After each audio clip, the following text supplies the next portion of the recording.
Welcome to the Good Word, y'all. Vincent Goodwill here on the Ball Don't Lie Network.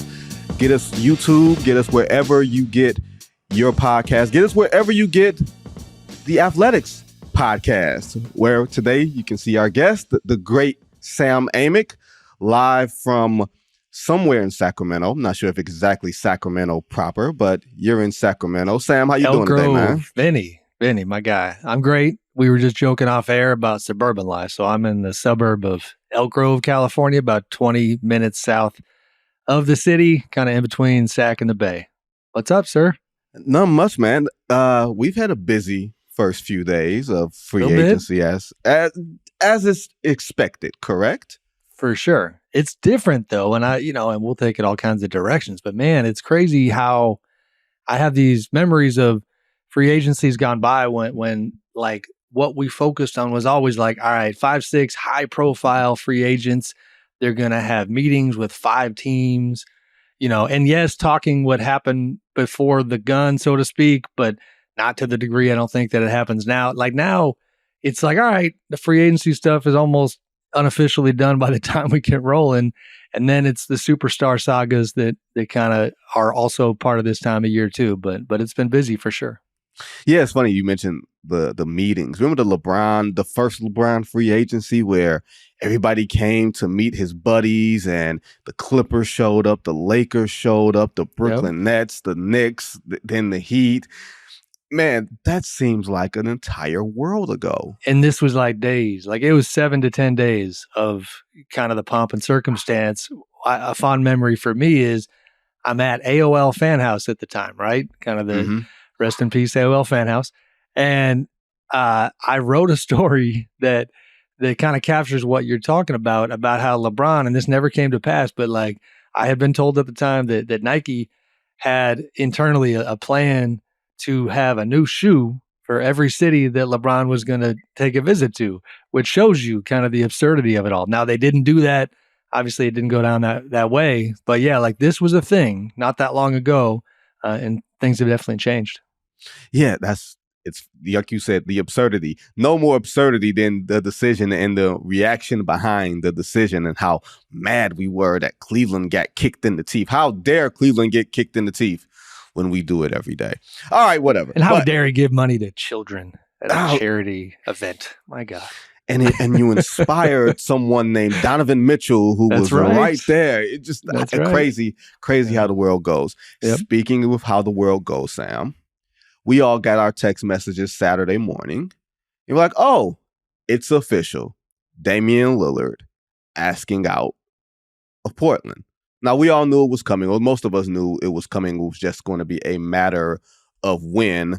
And after Portland inked Jeremy Grant to that huge deal, and Sam, you reported that Dame wanted Jeremy Grant and Draymond Green. So essentially, I guess you kind of knew within the first minute of free agency, once Draymond Green returned to Golden State, that plan went up in smoke. And just, I guess, as far as, I won't say chronicling it, but going back to Dame's extension, because I feel like that's sort of an under talked about thing. Going back to Dame's 2-year, $120 million extension that he signed after that year where he had the abdominal strain injury, a lot of people could point to that and say, there is your, shall we say, there's your reward, as opposed to your reward being wherever you're going to go to be traded as your one team list, your Miami Heat.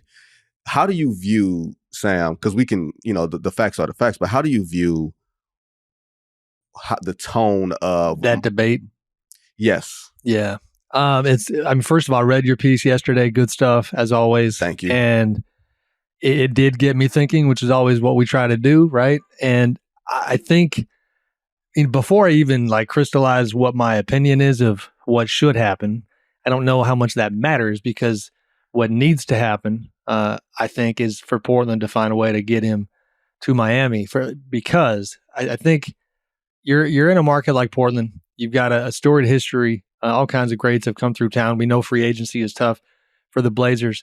But Dame, by all accounts, obviously, Clyde, all kinds of guys, Bill Walton, the best Blazers of all time. But Dame is on top of that list.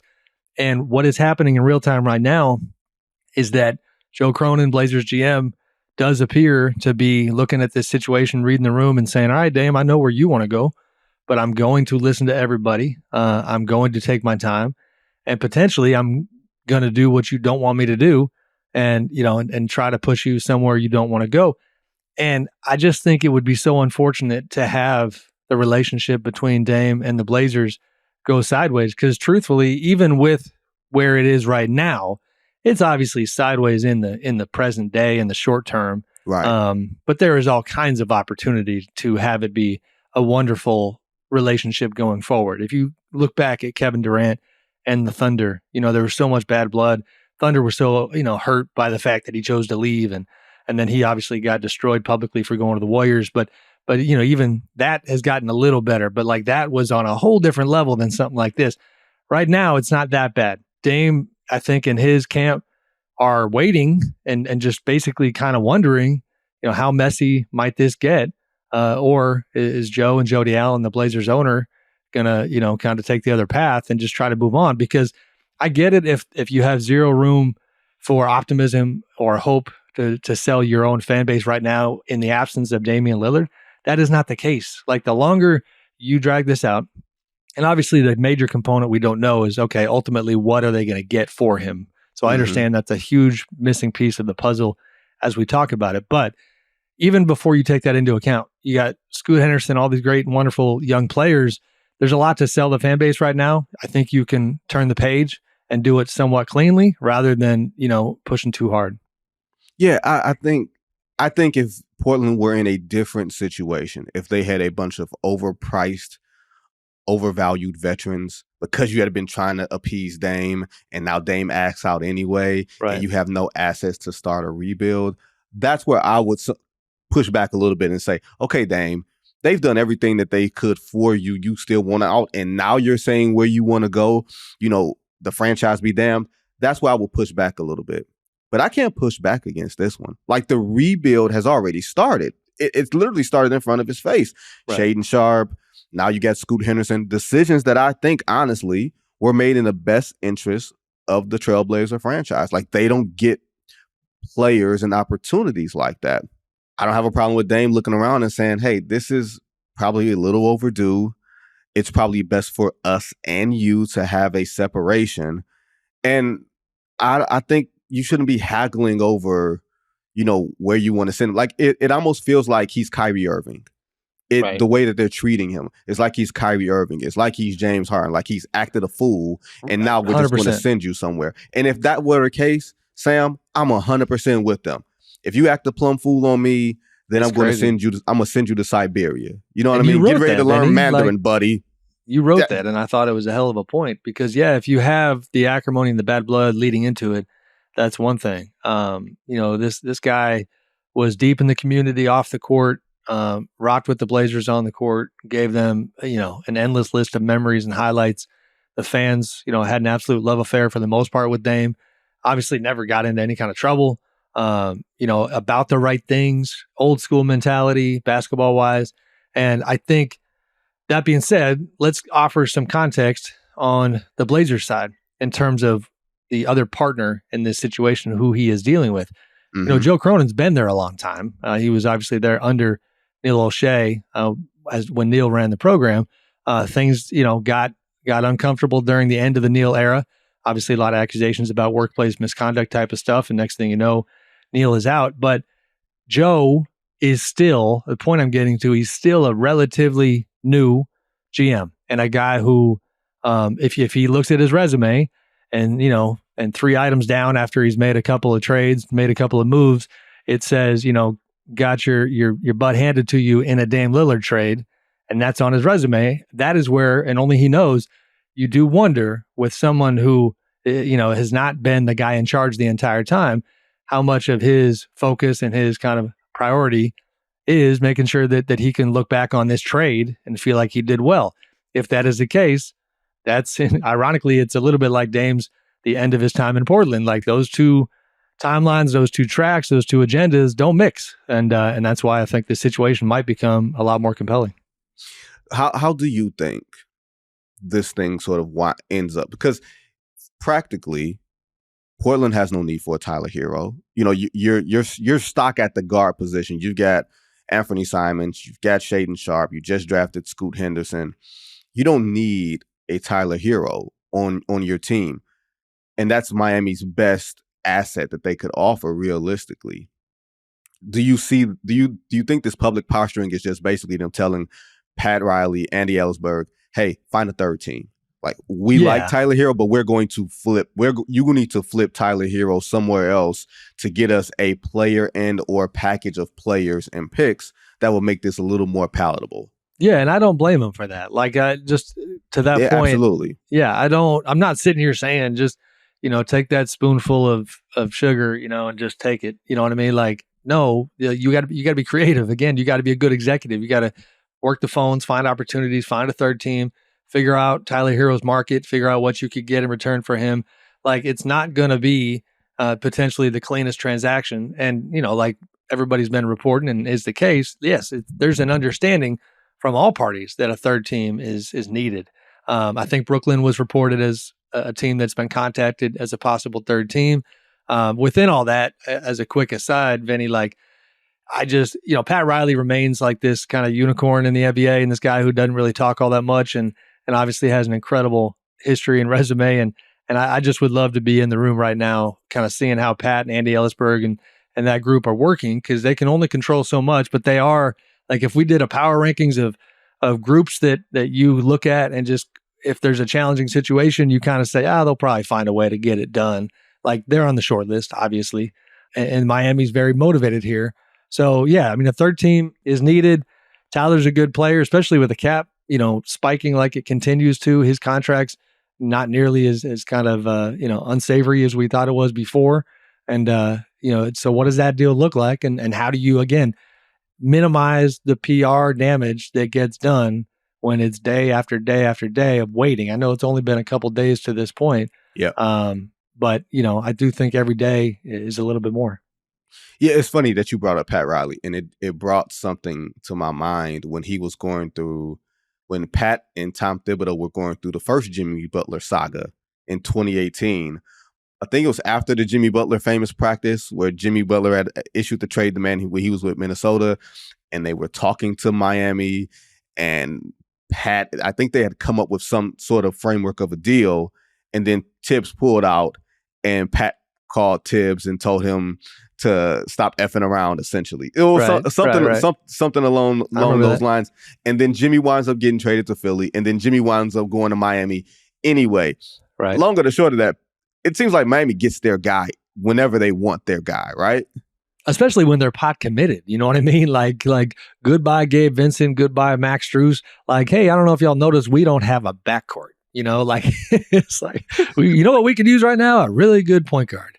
And that doesn't mean they know they're going to get the job done, but obviously their financial situation was such that it was tough. They didn't have the luxury of holding on to those guys while hoping to get Dame, but they're extremely incentivized to get this done now. And on top of that, as you and I just kind of lived and saw in person during the finals, is like that window for Jimmy and Bam and that group is not that wide open. It's a really fun group to watch. And everybody loves kind of the underdog story, and they have so much of that within their group. And it does seem really evident that if you added a player of Dame's caliber, then next 2-3 years, you are going to be on that list of squads that has a chance, a real chance of winning it, not even just getting to the finals. But as far as incentive, Jimmy's not 26, right. Bam's obviously on the younger side, but Jimmy is already, let's be honest, when Jimmy cut that deal with Miami, I don't know how you feel about it, Vinny, but like, he's already been better than I think most people thought he would be in terms of actually earning his money on that contract. I think some people thought that, that he was going to fall off, and he hasn't. But with any guy with some age, you got to be a little concerned about that. No, he has been better than I thought. And up until the injury, the ankle injury, I was like, oh, he's playing the best basketball of his career to this point. And you usually don't say that about a guy 33 years old with the sort of miles and wear and tear that Jimmy Butler has on him. And the thing that I get, Sam, the thing that gets me about this whole thing is that you can take Jimmy Butler and Bam Adebayo. they wind up becoming Damian Lillard's best two teammates for his entire career in one transaction. I think there's only one time I could literally say that about another player who wound up being traded, and I think that was Kevin Garnett. When KG spent 12 years in Minnesota, and he had a bite with Stephon Marbury, he had a bite with Terrell Brandon, but Paul Pierce and Ray Allen immediately became his best two teammates, which to me points to the malpractice of his previous franchise. You know what I mean? For sure. Doesn't that just jump out at you? It does, yeah. I mean, the parallels are wild, especially from a relationship between the player and the franchise and the fan base standpoint. It's very similar. And again, what happened when KG went to Boston? Like, now granted, I'm trying to remember, make sure I don't kind of have revisionist history. Glenn Taylor and KG obviously have been sideways for a very, very long time. Yep. But by and large, I mean, am I correct in remembering that, the fan base was happy for Kevin, that, like they understood, and there wasn't kind of the bad blood that you see in some other situations. Like, that is, again, what Portland has a chance to do here. And it's not like, I mean, KD, we're going KG to KD, but Durant is another interesting one to throw into this mix of how we look at these star situations. Like Kevin, listen, he did not deserve everything that came his way from the OKC fans at that time. But do I understand the idea that they were surprised and hurt that he was ready to leave that early, since they had just shown an ability to possibly beat, the Dynasty Warriors in that time? Like, it felt like the runway was still pretty long within that group. And that is what drove the intensity of the displeasure about his departure, if that makes sense. Yeah, this is not that felt like a rejection. Yeah, it's a rejection because they were a damn good team. I mean, I'll never forget, like, all the way to Game 7, obviously Game 6, Clay in the conference finals goes crazy. Like, Durant and the Thunder had a pathway to winning it all, and he just chose something else. It's free agency, that's his choice. But Dame has no pathway in the next 3 to 4 years of winning a title. He just doesn't in Portland.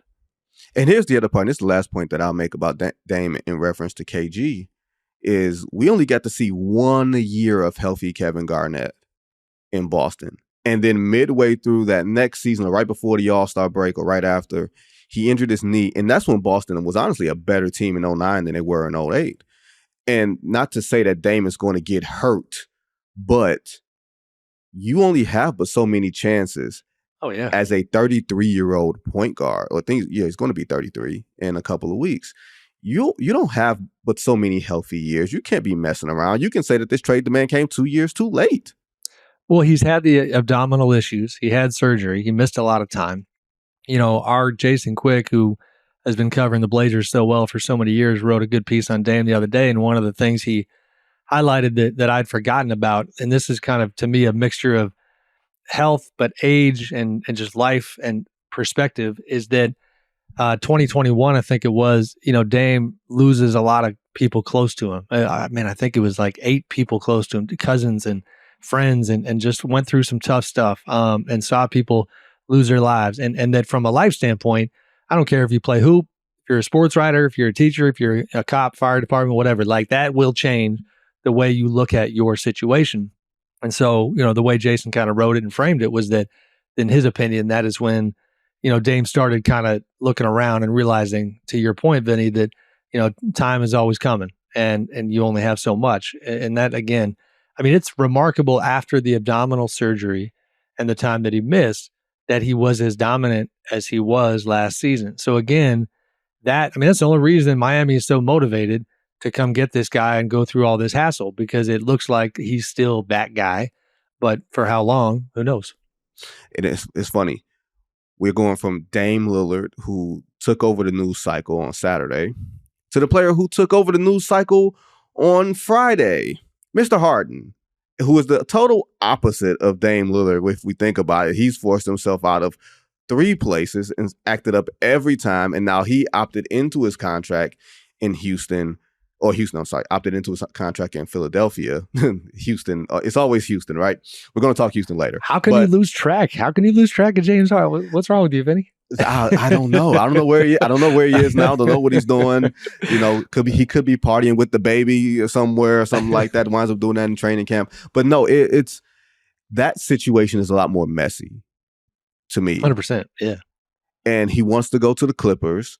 We know Daryl Morey does not want to let go of James Harden. We know Daryl Morey will hold on to whatever star he has until he's able to get the optimal deal, which is how he got James Harden, because he held on to Ben Simmons. But I have a feeling, and as I say this, they're probably finalizing a deal now, but I have a feeling that this could wind up being ugly and messy and dragging on, because both sides can be committed to making this as ornery as possible.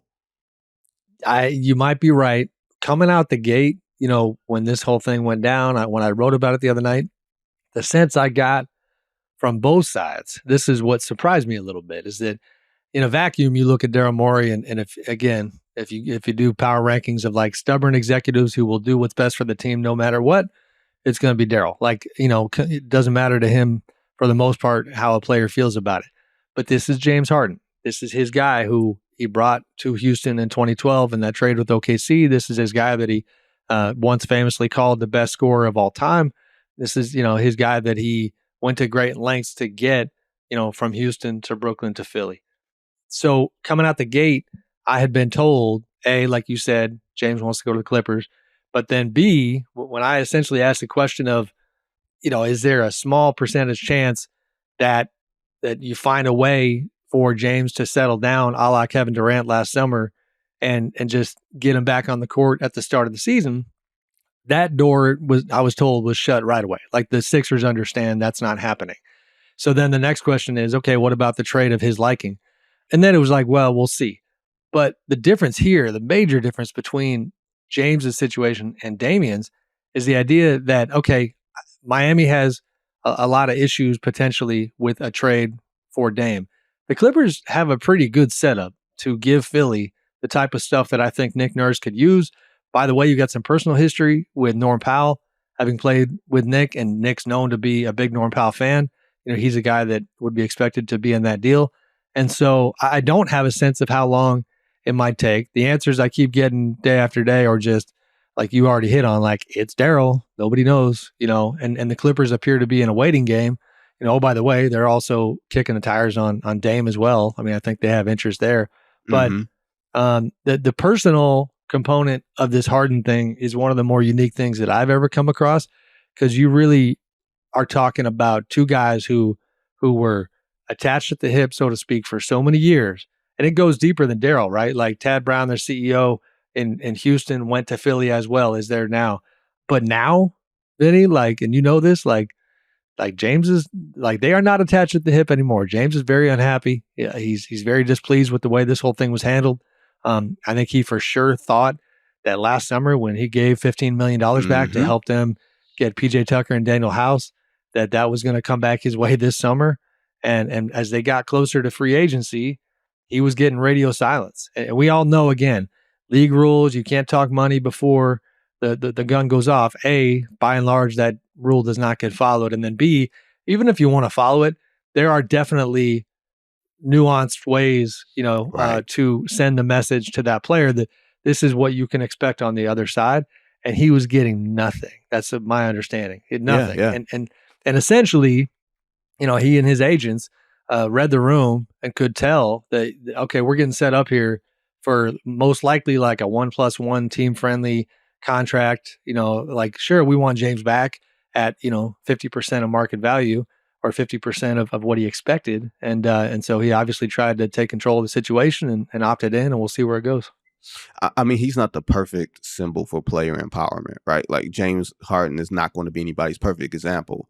But this is a lesson in a way about making sacrifices. He and Dame both thought that, okay, if I do this in the best interest of myself and the best interest of the franchise, and we are aligned, then it will take care of me on the back end. And what we're seeing is, and what we've always known, is that ain't no quid pro quo here. You know what I mean? Like, this is what it is. If you're James, the problem is with James, he doesn't have the equity on the floor for people to really be on his side here. You know what I mean? Like with some of the playoff situations and the way that he's exited Brooklyn, the way he exited Houston, it doesn't feel right to back his side here, but it doesn't feel right to back Daryl Morey either. Like who roots for that guy? I have nothing against Daryl. I'm just saying.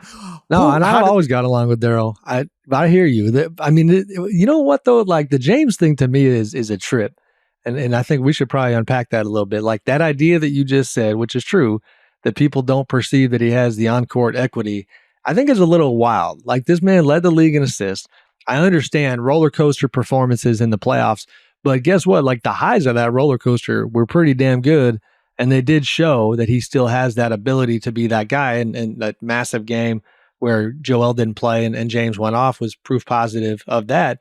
If you look at what he contributes, the level of play, I mean, he is getting overlooked for everything these days, all-stars, all-NBA. And that is, I think, a major sticking point of why he was partly done being in Philly, was that, you know, the Joel Embiid spotlight is very bright and doesn't really go many other places.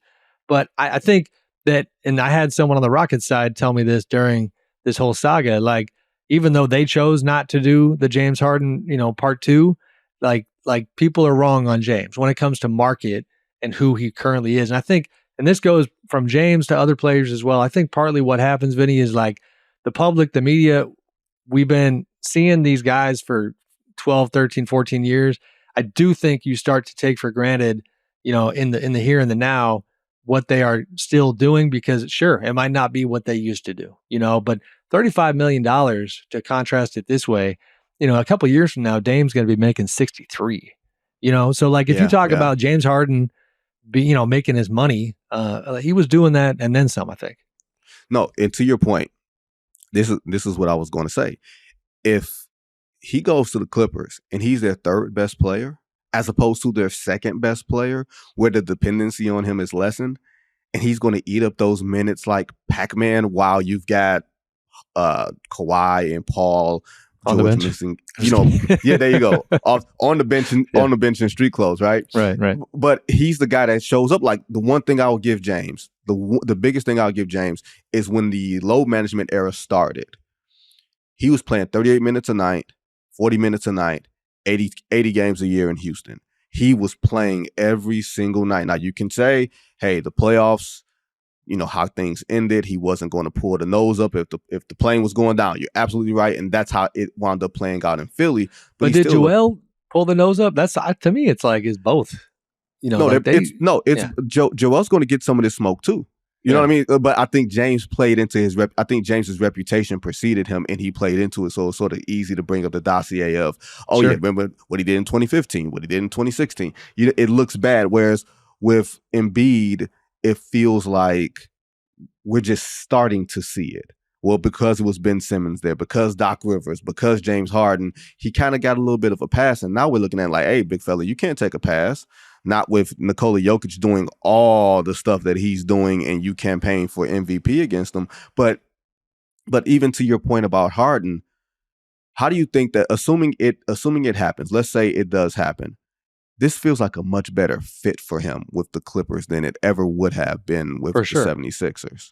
Yeah, because you have a couple versions of that Clippers team potentially. Like if they are healthy come playoff time, that's dangerous. And by the way, like, you know, we always talk about players as it, like, we got to talk about them in relation to their contract. All of a sudden, Russell Westbrook probably has like the best value contract in the league. Like, say what you will about Russ, 2 years, $8 million. Russ at times will help that team. So you're talking about Paul George, Kawhi Leonard, James, the optionality for Ty Lue that comes within that.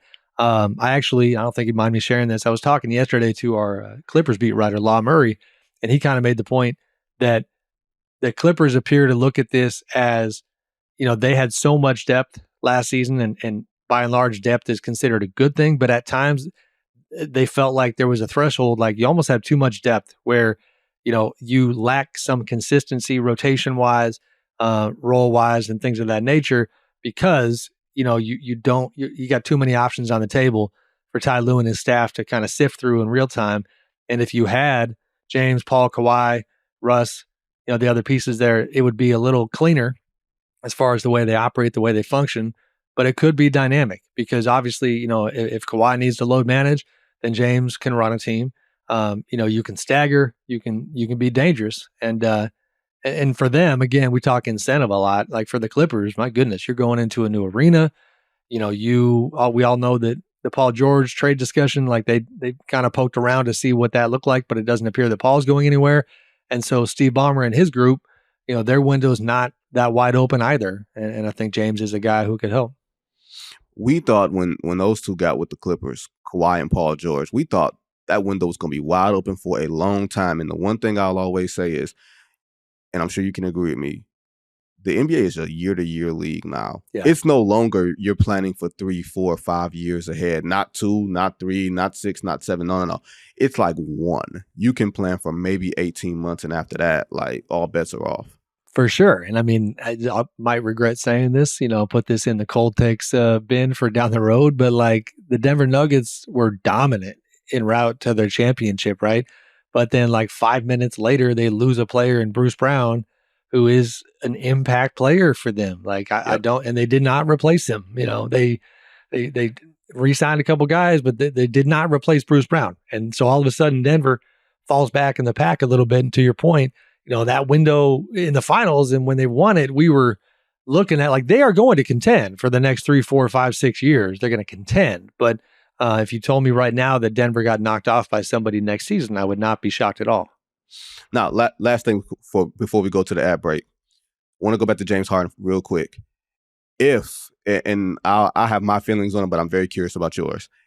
If this thing drags on, do you see James not showing up to 76ers camp if it winds up dragging on to August, September? I mean, to be clear from a reporting standpoint, so I don't get aggregated, I've not asked that question. So this is just my speculation. But in terms of the mood, boy, like I wouldn't see. I mean, if I had to pick, I would say no, he's not going to show up. Because if you go back to, again, when he got to Philly and when Brooklyn had to choose how far they were willing to push it in terms of James's discontent, this to me, Vinny, just still cracks me up because the irony is incredibly rich. Like Philly's part of their conversation, Daryl Morey's conversation with Brooklyn was, trust me, I know from the Houston experience, I know what an unhappy James Harden looks like. And trust me, you do not want that. Like part of the thing that helped him get that thing over the finish line was, and this is like if you and I were around another person, they were my friend, you didn't know him, I'd be like, Vinny, you don't know this dude. Like, don't do this, don't do that. Like you're speaking with all this authority.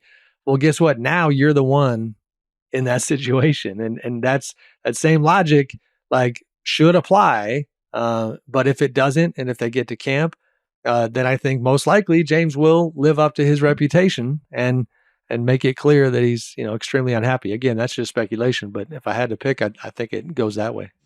Same thing will make you laugh. Same thing will make you cry.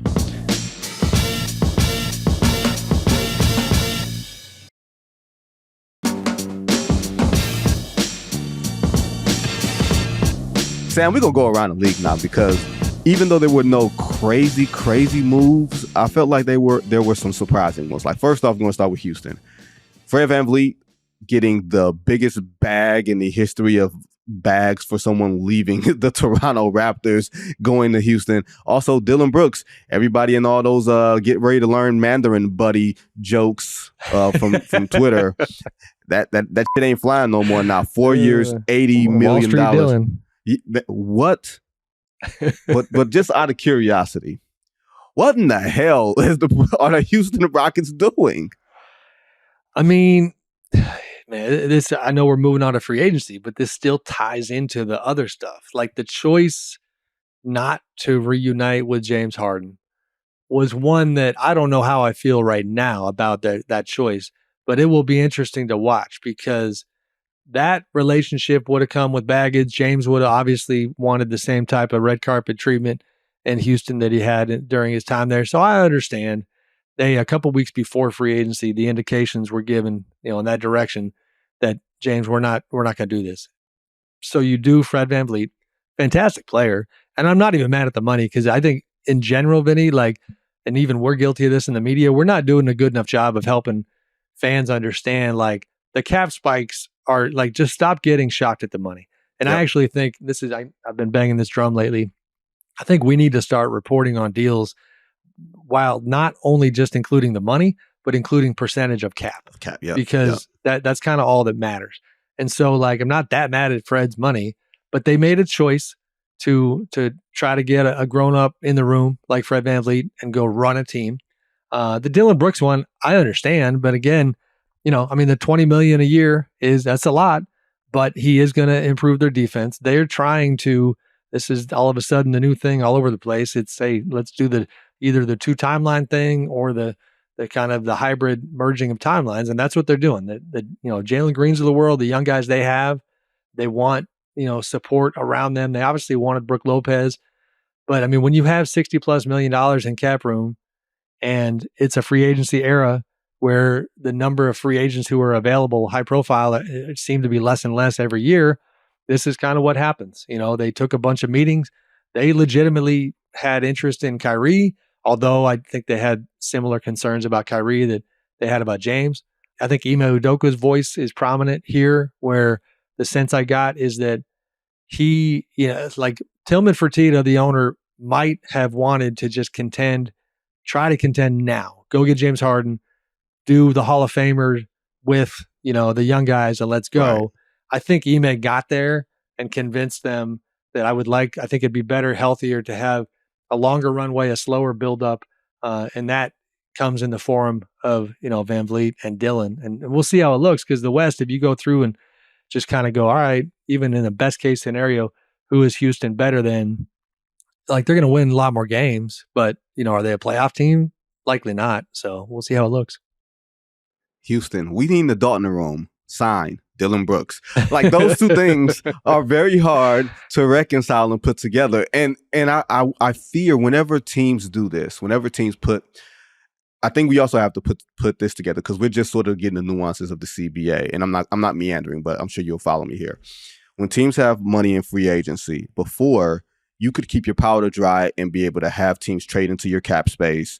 You could go into the season not having spent money, and even if you wait until the end of the season, if you don't spend up to the cap, the money that to meet the cap gets dispersed among the existing players evenly. Now, as a function of new CBA, you have to meet the floor before the start of training camp. That's, I guess, the compromise of the first apron and second tax apron about how much you can spend. There's also an amount that you must spend going into free agency. So that's where Dillon Brooks, Fred VanVleet, like, you have to give the money to someone. You can't just hold it. It's just a function of the rules. But on an aside, Sam Amick, can you imagine all the jokes if James Harden joined Ime Udoka in Houston of all places? Yeah. Whatever could you be alluding to? This could be a Two Americas thing. I'll just say that. But nope, Houston, I'm with you. Houston has a plethora of options, shall we say? Right? They do, indeed. They do. Maybe James wouldn't be the only one with a retired jersey in those establishments. Ooh, Sam Amick off the top rope. I like it. Yeah, I think that being said, since that was not very nice to Ime, I will say I think the Ime Dillon relationship, like, I'm here for that. I actually think, like, Ime as a coach and as just a guy is, like, first of all, he doesn't back down from anybody. There was a moment in the finals a couple years ago that it will always stick with me, that I've kind of shared a few times, where Draymond was doing Draymond things during the finals, and the cameras caught him walking by Ime, and Ime he had a mask on, and as he walks by him, pulls the mask down, and just dead in his face calls him the B word. And it's just like, man, like, I don't remember Brad Stevens doing that, like, he's no. Yeah, like, he's edgy is the point, and he is competitive, and he's pretty fearless. And I think that he can probably do a nice job convincing Dillon Brooks to, I mean, first of all, Dillon, no better time and place to kind of smooth out the edges around your profile and your personality and all those things than while you're being paid $80 million over 4 years. So, like, Dillon is winning here. I think he will probably, just because this is the human condition, he will probably tweak, some of the way that he moves. Not all the way. He's going to be himself. Right. But, the calling LeBron old, the, skipping out on media at the worst of times, he'll probably tweak some of that. But I could see him being a very good fit because of Ime, who I do think is a very good coach. I like Dillon Brooks. I think some of the antics were, he probably leaned into it a little bit too much, but I like a player with a little bit of edge. I like a guy who's not afraid to challenge the establishment. And sometimes everybody can't be a nice guy. Like every team has to have a crazy person. Every championship team has some level of crazy person. I'm not saying Houston's a championship team, but every team, I'm just worried. I worry about how the Jalen Greens of the world are going to grow up when you get Fred VanVleet making the money that he's making and you want the opportunities that you want. And the guys there making that amount of money. Like, I'm very curious about the people dynamics there. Speaking of people dynamics, because you sent me a very nice text message about what I wrote about Kyrie Irving while saying that was insane. Kyrie returning to Dallas. Great column, you crazy person. Exactly. Kyrie returning to Dallas for virtually the same amount of money that Fred VanVleet is making, which, once again, function of the salary cap. Do you think, I'll just say this. I think this was the inevitable conclusion to all this. Dallas had invested too much in trying to get Kyrie Irving to have him walk. And Kyrie, there was probably no place that was going to need him more than the Dallas Mavericks. As strange of a relationship as it is, I think that's a Prince song on Sign of the Times, Strange Relationship. As strange of a relationship as it is definitely one of need, not necessarily of convenience, right? Yeah, but how did they get here? Like, why is that the case? You know what I mean? You have Luka Doncic, and maybe, not maybe, some of this is on Luka, and, I don't know. It just, I do understand the need component. I really do. I think I struggle with, you had captured in your column the idea that Kyrie remains just an absolutely elite basketball player, and one that you had a pretty kind of bold statement that it might be true that this guy now is better than the guy who hit the shot in the finals and better than the guy who, was at previous stops. But how does that and when does that merge with winning again? And with some, I don't know what the right adjectives are, calmness and chemistry and culture. Like, when is it a relaxed environment and relaxed from a culture standpoint, from a relationship standpoint, but intense, competitive, about the right thing, selfless environment around Kyrie where they're winning ball games. Maybe that happens now because of the comfort of the contract. And that is, I think, partly what you argued.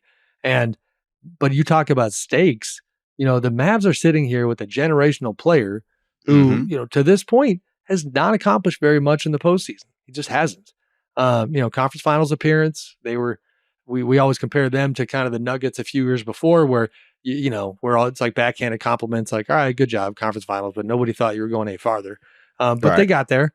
But, the idea that, again, I don't know who the better alternative is, but if this doesn't work, if they just go out there and win games at a very mediocre clip and just don't get anywhere near the type of level that Luka sees for himself, you naturally wonder where it is going. Now, the other context here that I think is worth sharing that helps you understand, like, of course they did this, is that, they are now run by a group that is extremely star focused. There's nothing wrong with that, but you're talking Mark Cuban, Nico Harrison, Jason Kidd. Yep.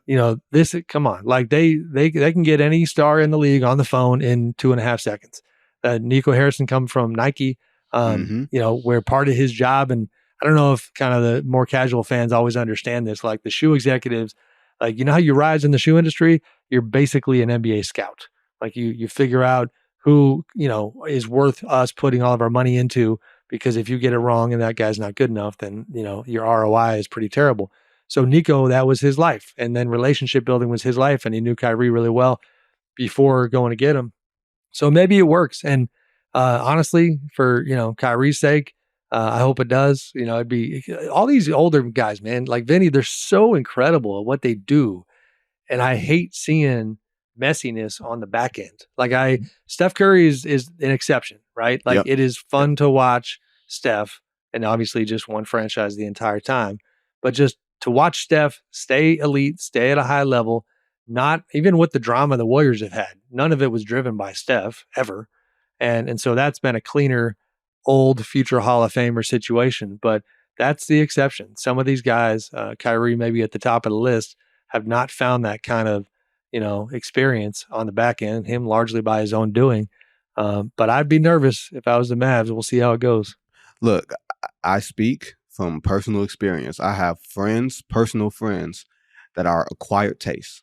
Personal friends who people have said, hey man, that dude is all for whatever, and I'm riding with him because that's my guy, because I love him and he's my friend. I'm gonna wrap my arms around him, and that's my personal thing.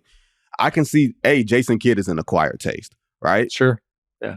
But people who ride for Jason Kidd ride for him unconditionally, and he has his own charisma in a certain way. And of course, Jason Kidd thinks he can handle Kyrie Irving, because that's like asking Jason Kidd, can you coach Jason Kidd? And of course, he would say, yes, I can coach Jason Kidd. And I think it's something similar there. But I think, Sam, they made the decision when they acquired Kyrie Irving that unless something catastrophic happened, that this was going to be a long-term relationship. And when you make that decision, it's very hard to me. That's what I meant when I said about this being a relationship of necessity at this point for both sides.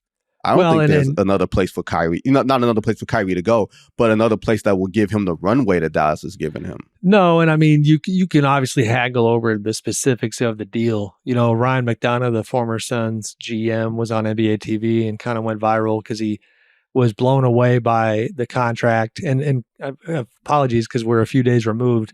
Is there player option in the last year? Yeah, player option in the last year. Yeah, and Ryan got hung up on that, I believe. And the idea for him was, who were they negotiating against? And I do think from Kyrie and beyond, one of the more unique qualities of this offseason so far is, this is going to sound like a weird flex for both of us. Like, you ever have times when you cover this league and you're guilty of thinking to yourself, like, when you see mistakes being made, you kind of think to yourself, like, man, I think I could be on the other side doing the job. You know what I mean? Like, the point is this, like, negotiation wise, and it was not just Kyrie, there were a bunch of situations where players were putting on little shows with different teams, little flirtations to clearly establish some sort of leverage, as if that team had interest in them.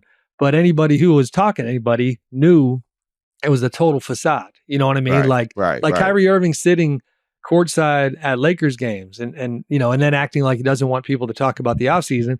Like, if you talk to the Lakers, like, they were not going down that road. And so, the Lakers were not applying leverage to or for Kyrie. And stuff like that is where, like, Dallas could have, I think, gotten a better deal. But honestly, to go full circle, it kind of goes back to the Damian conversation. Like, there is the in a vacuum hardcore negotiation that happens, between player and team. And then there's the bigger picture thing of, but where does it leave the relationship if you push too hard? And so they gave Kyrie the kind of deal that makes him warm and fuzzy, makes him feel like they didn't just, sign him because they had to. They made him feel like a star again, which he probably has been upset for a couple of years that he's not really gotten that treatment. And now we'll see if he can play like it. That, ladies and gentlemen, is the great Sam Amick. Sam, thanks for joining us, man. Really appreciate it. As an aside, Sam is one of, like, the genuine good people in this business. Me and Sam probably go 6 months without seeing each other, and then we hang out with each other every day for like 2 months because we're on this whole playoff grind. And there's very few people that I don't mind sharing a press room with or dinner with, or really great conversations that have nothing to do with basketball than with Sam Amick. Howard Beck might be like a close fifth. But a close fifth. What's the list, Vinny? What's the list? I appreciate you, man. I appreciate you. I appreciate you, Sam. My favorite moments of the playoffs was when I missed a flight in Denver and was running through the terminal, and the silver lining as I came back, I was like, Eeyore, sad puppy dog, because I missed my flight, and I see Vinny there. We ended up having a long lunch, had a good time. So always love seeing you, brother. Thank you for having me on. I appreciate you, man. That is Sam Amick from The Athletic. Behind the Glass, John Gennaro. Don't forget, also, Evan and Ron put the videos together for YouTube and on social media. Thank you, guys. Be safe for the holiday. See you all next week from Las Vegas. That beautiful, beautiful city, Las Vegas, at Summer League. I'm rolling my eyes as I say that. See you guys all next week. Be safe.